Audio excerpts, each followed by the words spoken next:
رخصت ہو گیا، وہ زنانے میں گھسے، مہمان رخصت ہو گیا،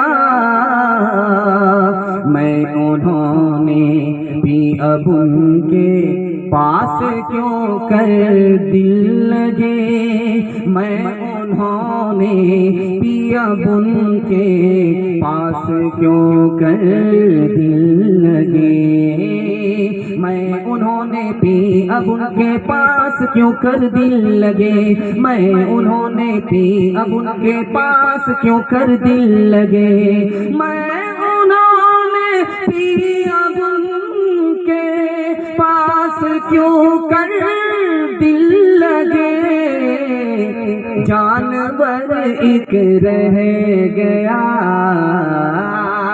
جانور ایک رہ گیا، انسان رخصت ہو گیا، جانور ایک رہ گیا، انسان رخصت ہو گیا۔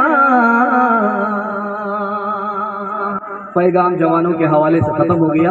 یہ چھوٹے چھوٹے بچے آپ کے جاگ رہے ہیں، اللہ کا شکر ہے یہ جاگ رہے ہیں، کل سو جاتے بستر پر تو گنگا بہا دیتے، لیکن اللہ کا شکر ہے یہ جاگ رہے ہیں، اس کے واسطے دعا کیجئے اللہ ان کو علم اور ہنر سے مالا مال فرمائے۔ میری داڑھی کچی ہے، تجربے بتانے کی ہے، لیکن کتاب میں تجربہ لکھا ہے، اس کو نقل کر رہا ہوں۔ یہ جو چھوٹے بچے ہیں، آپ اس کو کتنا ہی اچھا کھانا کھلا دیجئے، یہ آپ کا احسان بھول جائے گا، یاد نہیں رکھتے۔ آپ اپنے بچے کو کتنا ہی اچھا کپڑا پہنا دیجئے، آپ کا بچہ احسان بھول جائے گا، یاد نہیں رکھتے۔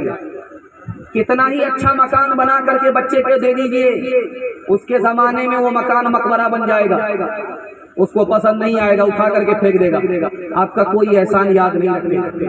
لیکن کتابوں میں تجربہ لکھا ہے، ایک احسان کر دیجئے زندگی بھر یاد رکھیں۔ آپ جاہل ہیں، پڑھے لکھے نہیں ہیں، کوئی فرق نہیں پڑتا، زمین مکان جائیداد سب کو داؤ پہ لگا کر کے بچے کو پڑھا لکھا دیجئے، زندگی بھر آپ کے احسان کو یاد رکھیں۔ ایک مثال ذرا دھیان سے سنیے گا، مسلمان 3 چیزوں میں پیچھے۔ پہلی چیز تجارت، 100 میں صرف 5 مسلمان تجارت کرتا ہے، 95 گول۔ نوکری میں مسلمان پیچھے، 100 میں صرف 2 مسلمان نوکری کرتے ہیں، 98 گول۔ آئی ایس کی نوکری 2%، آئی پی ایس کی نوکری 2%، ریلوے کی نوکری 2%۔ 100 میں صرف 2 مسلمان نوکری کر رہے ہیں، 98 گول۔ اور 100 میں مسلمان پڑھا لکھا کتنا ہے؟ اقوام متحدہ کی 1984 کی رپورٹ ہے، مسلمان سب سے زیادہ جاہل ہیں ہندوستان میں، 62% مرد جاہل ہیں، 72% عورت جاہل ہیں۔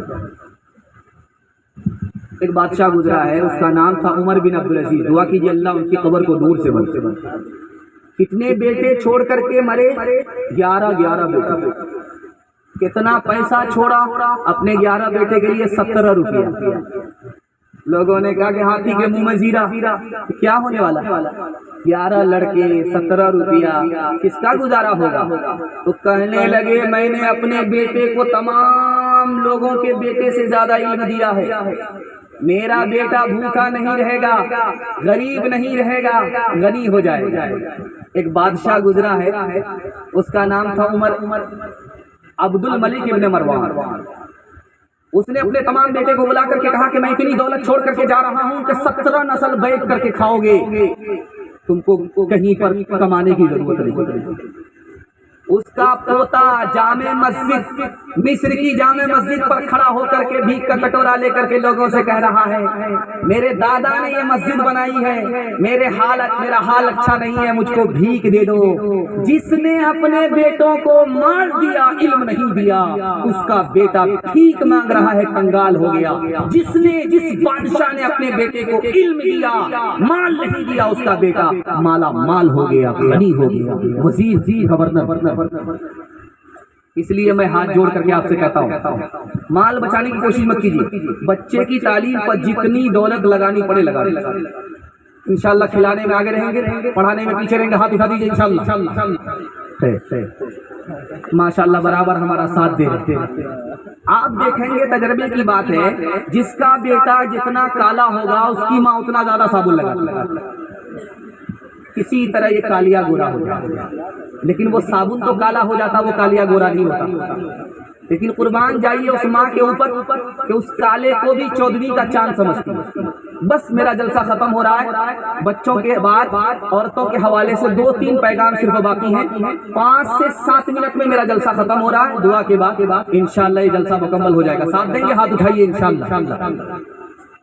تو جس کا بچہ جتنا کالا ہوگا اس کی ماں اتنا زیادہ صابن لگا۔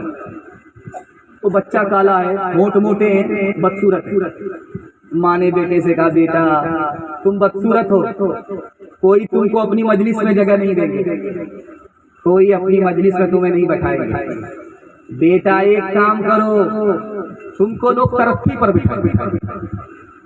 تو بیٹے نے کہا اماں جلدی سے بتا دو کیا کام کرنا ہوگا۔ بیٹا رات دن ایک کر کے علم حاصل کرو، جس دن تمام بچوں سے تم زیادہ علم حاصل کر لو گے اس دن لوگ تمہاری جوتیاں سیدھی کریں گے، تم کو ترقی پر بٹھائیں گے۔ بیٹے نے ماں کی نصیحت کو دل میں جگہ دی، رات دن ایک کر کے یہی بدصورت کالا بچہ اتنی تعلیم حاصل کیا کہ مکہ کا قاضی بن گیا۔